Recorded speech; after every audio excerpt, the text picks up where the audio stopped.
Yet another Ferrari team orders drama.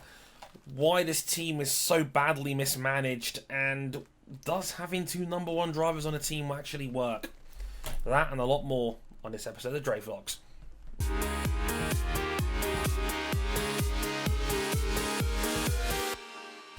Hey guys, I'm Andre Harrison. Welcome to another video blog here on Motorsport 101. I seem to be saving these now for more special occasions when I feel like there's something that's massively worth talking about following a Grand Prix weekend these days. I don't like having a set schedule. I don't like the idea of just delivering content for the sake of it. I want to make videos about stuff I feel passionate and strongly about, and I believe this is one of those topics. If you like the cut of my jib and you want to see more, feel free to subscribe, hit the like button, and hey, hit the bell for notifications when I actually make these things every couple of months. But the Russian Grand Prix just happened, and it was a shit race. I'm not even going to deny it to you folks. It was a terrible Grand Prix, but even the terrible Grand Prix sometimes have something going for them that's worth watching, and this was another example of that. And unfortunately, it was Ferrari basically self-destructing on itself again, and it cost them at least a race victory, maybe even a 1-2 finish as a result of their actions. But let's talk a little bit about what happened in case you missed it. Now, Charles Leclerc qualifies on pole position. His teammate qualifies third. Charles Leclerc's on pole, Sebastian Vettel's third. There was clearly some sort of pre-arranged agreement regarding the race start. There was discussion that they were going to use Charles Leclerc as bait, basically, to try and get Sebastian past Lewis Hamilton, who was starting second on the line. Now, there is an argument you can make. In Sochi, you're actually maybe a little bit better off starting third compared to starting first, because Sochi has the longest run down to turn one. I think it's almost a kilometre long.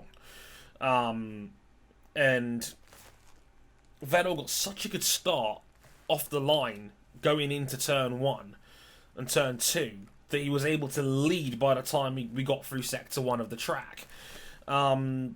It didn't help that both Ferrari started on the soft compound tyre, whereas Lewis Hamilton started on the medium compound tyre, and you lose 6 or 7 metres of grip off the line in terms of pure traction in the difference in tyre compound. So Vettel was easily able to roll past Hamilton on the start line and had such a good run into turn one, he was able to take the lead.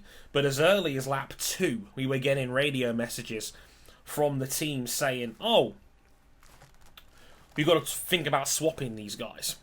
We'll swap them later on in the race. Leclerc was told on the radio, we're going to swap you guys later.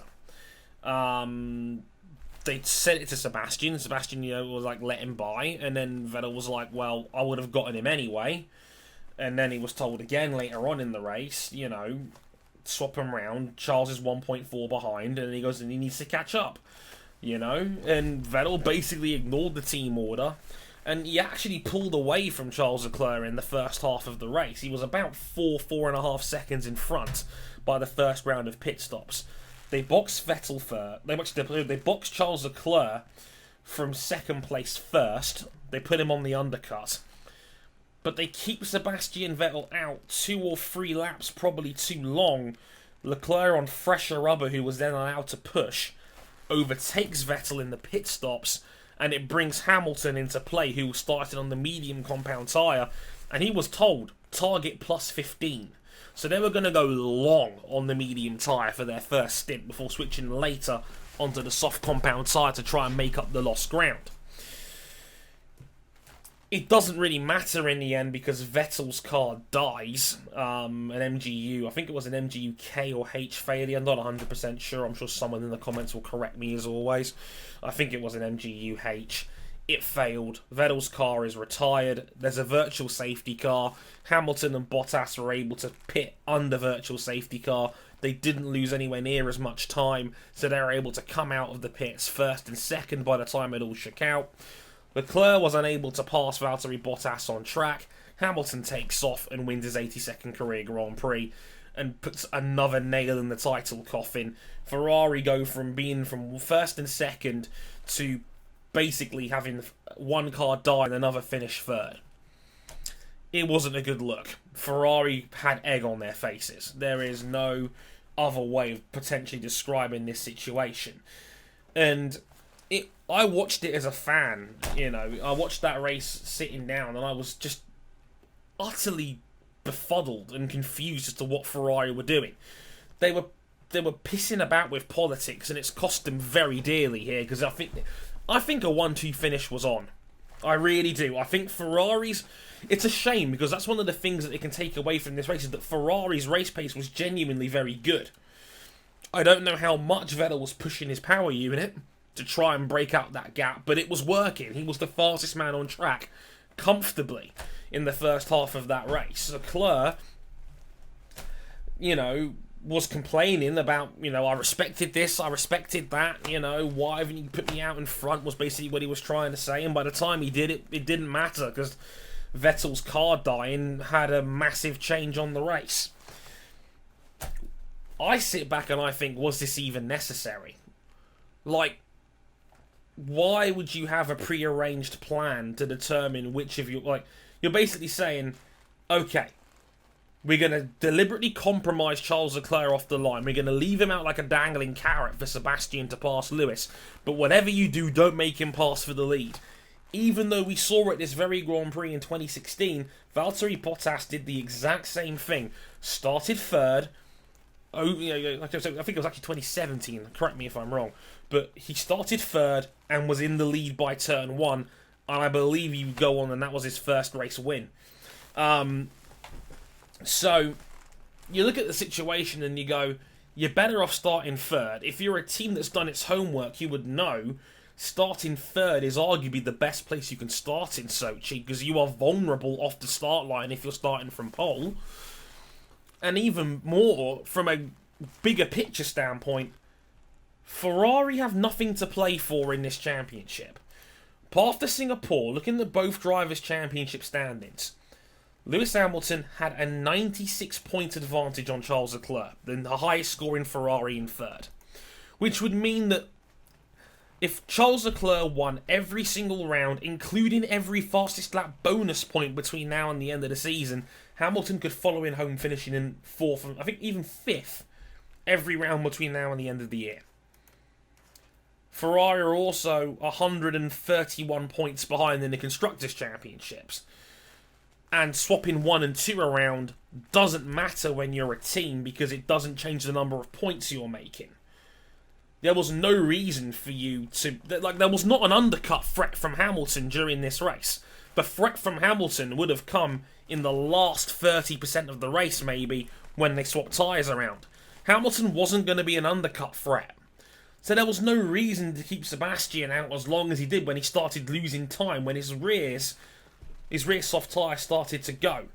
And from a team standpoint, you effectively have nothing to play for. Mercs are not going to lose 130 points in the next 6 or 7 races.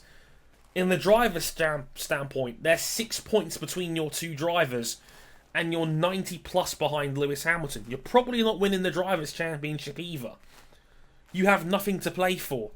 So why do you insist on having team orders? And it's not the first time they've had this attitude or mentality either. We've seen it at the start of the season. In Australia, Leclerc wasn't allowed to pass a slower Sebastian who was compromised on strategy.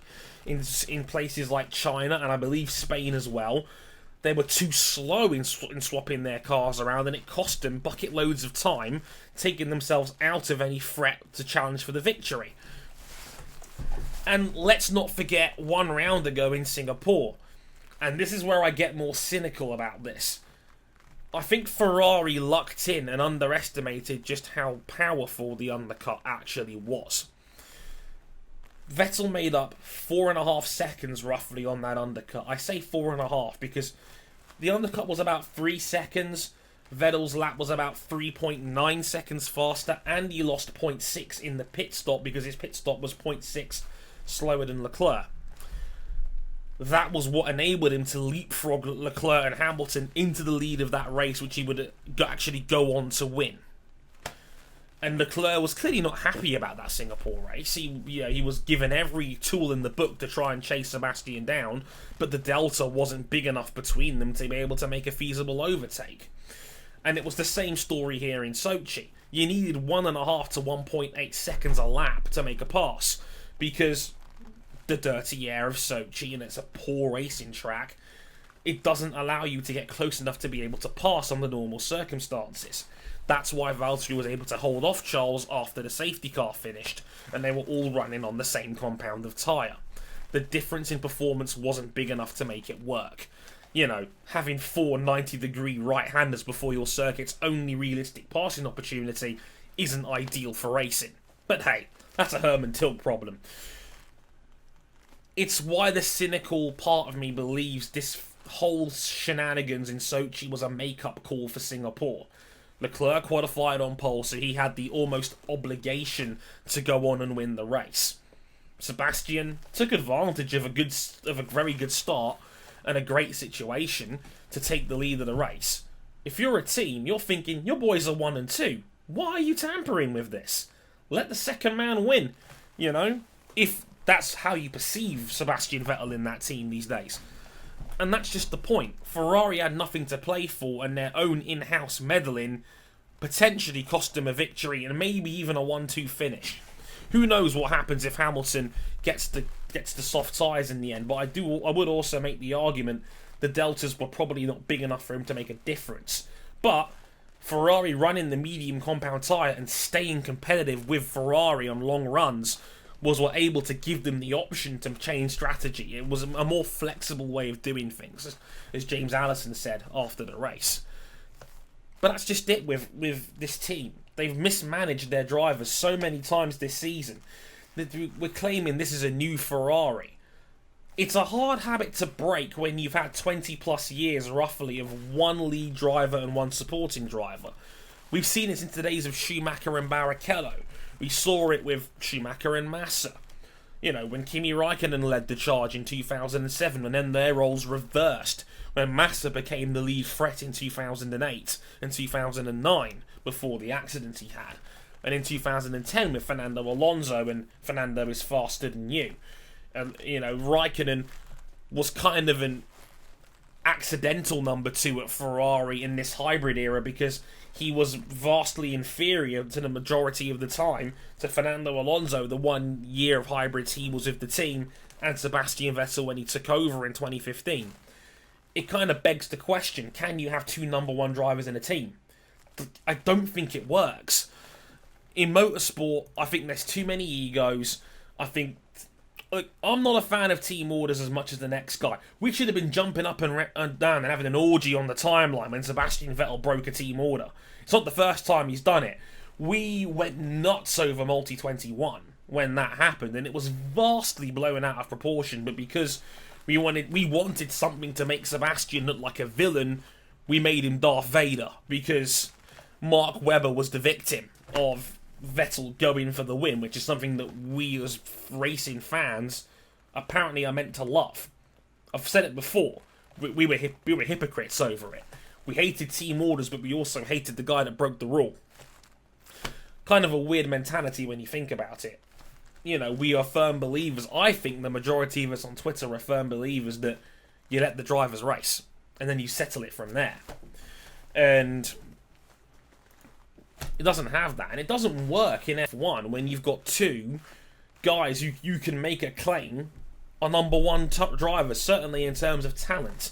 Sebastian Vettel and Charles Leclerc have been very similar this season in terms of pure performance, in terms of point scoring, and in terms of, you know, what matters, the championship. They're very, very evenly matched, and that was before this DNF that Vettel went through. Mercedes got away with it in the Hamilton and Rosberg era because they were so much faster than everybody else. They were winning anywhere from 12 to 18 races a season. It didn't matter that their threats are internal so much, because in the end there was no one behind them that could put through a challenge. Not even close. Not until 2017, when by that point Rosberg had gone, Valtteri Bottas was brought in, and this is why I say that Bottas has an important role as number 2 in that team, because Bottas is a harmless 300-point scorer who can clean up after Hamilton when he doesn't have such a good day, and he's not going to challenge for the championship. He was the perfect anti-Rosberg sort of character that Mercedes needed, and that's his value now to that team. He's unproblematic while Hamilton can go off and win races and take opportunities where he can. Bottas is the clean-up man, and it works perfectly. So why would they want to put Esteban Ocon in that car? There's no reason to replace any of them in that seat. It's just how it is. And I've seen it before in other forms of motorsport and other examples. Like I said, Merckx got away with it during the Rosberg era. You know, I've seen it in MotoGP as a bike fan. A lot of Yamaha's drama started when Valentino Rossi came back to the team after leaving Ducati and coming back. Lorenzo and Rossi took too many points off each other, and it opened the door for Marc Marquez, who was in a team with Dani Pedrosa at the time. Pedrosa was still a very good rider, maybe into this final season last year, but he was never a consistent challenge for Marquez, and that's what made Honda great, because, hey, it's a problem now because only one man can ride that bike to its maximum potential. But Marquez is so good that you don't have any internal team drama because that guy is so much better than the other guy. And Pedrosa was perfect because he was a fantastic number 2. He was a great developer of the bike and what it could do, and Marquez was good enough to be able to ride it to its maximum and win races. Pedrosa could clean up the mess in case Marquez had a bad day. Yamaha had 2 number 1s who didn't get along and were both trying to steer the team in different directions. They took points off each other, and it opened the door when it came to vulnerability and mistakes and dropping points to keep Marquez in contention, and he would go off and win championships. Ducati tried the same thing because they believe that, hey, our bike is so good, we don't need another challenger. So we can stack the deck. They've had guys like Nicky Hayden, Loris Capirossi, Andrea Dovizioso, Andrea Iannone, Jorge Lorenzo, and Lorenzo and Dovi had their own team drama before Lorenzo left the team last year. Mapping 8, anyone? It's the same deal as Multi-21. So I'm not sure that having 2 number 1 drivers works in a team, and if Ferrari want to prove that going forward, they need to manage their talent better. We didn't have this with Kimi Räikkönen, because Kimi Räikkönen, as much as he's not as talented maybe as Charles Leclerc now, he was unproblematic, he was willing to play the team game, and he and Vettel had a great relationship. The issue back then was the car. The car right now is actually very good at Ferrari right now, and has actually certainly at least closed the gap on Mercedes, and their upgrades have seemingly brought them back into contention as a number 1 car in the field going forward. The damage might be done for this year, but it is certainly a good thought for 2020. But their drivers could soon be the problem, and that's going to be an issue going forward. But let me know what you guys think. What did you make of the Sochi mess? Do you think Ferrari's got a problem with their drivers? Does having 2 number 1s work? Should they have kept even Raikkonen on and let Charles sit in the Alfa Romeo for another year? Would that have helped in the long run? Who knows? I'd love to hear your thoughts as always. If you like this video, please subscribe. Leave a like and all that. Leave a comment. Ring the bell if you want to get notifications of when I do upload stuff. It really does help us out. But thank you guys for watching and listening. I'll catch you guys soon. Sayonara.